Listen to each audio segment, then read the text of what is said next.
నమస్తే. నేటి నా మంచి మాట.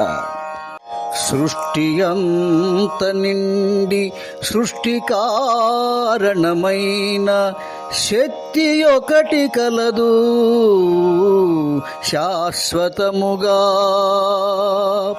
సృష్టి అంత నిండి సృష్టి కారణమైన శక్తి ఒకటి కలదు శాశ్వతముగా. అట్టి శక్తినే మనము ఆ దేవుడంటిమి. అట్టి శక్తిని మనము ఆ దేవుడంటిమి. మరువకెప్పుడు నాదు మంచి మాట. మిత్రులారా, ఈ సృష్టి అంతా ఒక శాశ్వతమైన శక్తితో నిండి ఉన్నదని, అది ఒక రూపం నుండి మరి ఒక రూపంలోకి మారుతుంటుందని, ఆ శక్తిని నశింపచేయలేమని, అలాగే సృష్టించలేమని, అది కంటికి కనిపించదని, దాని చర్యను మాత్రమే గమనించగలమని శాస్త్రవేత్తలు శక్తి నిత్యత్వ నియమం ద్వారా మనకు తెలియజేశారు. అలా కంటితో చూడలేని, సృష్టింపచేయలేని, నశింపచేయలేని, అన్నిటిలో అంతటా వ్యాపించి ఉన్న ఆ శక్తినే మనం దేవుడు అంటున్నాం అని నా ఉద్దేశం.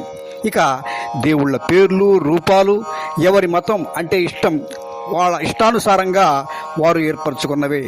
ఈ సత్యాన్ని తెలుసుకుంటే నీ దేవుడు వేరు, నా దేవుడు వేరు, నా దేవుడే గొప్ప, నీ దేవుడు చెడ్డ అన్న వివాదాలకు తావుండదు.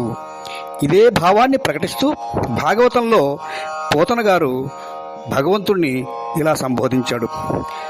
ఎవ్వని జనించు జగము ఎవ్వని లోపల నుండు లీనమై, ఎవ్వని యందుడిందు పరమేశ్వరుడెవ్వడు,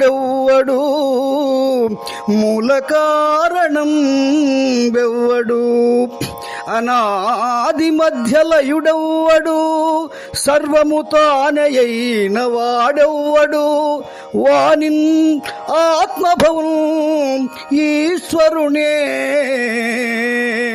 శరణంబు వేడెదన్. ఈశ్వరునే శరణంబు వేడెదన్ అంటాడు భగవంతుడు. నిరాకారుడు, నిర్వికల్పుడు, నిరంజనుడు, నిరుపమానుడు, అఖండ శక్తి స్వరూపుడు.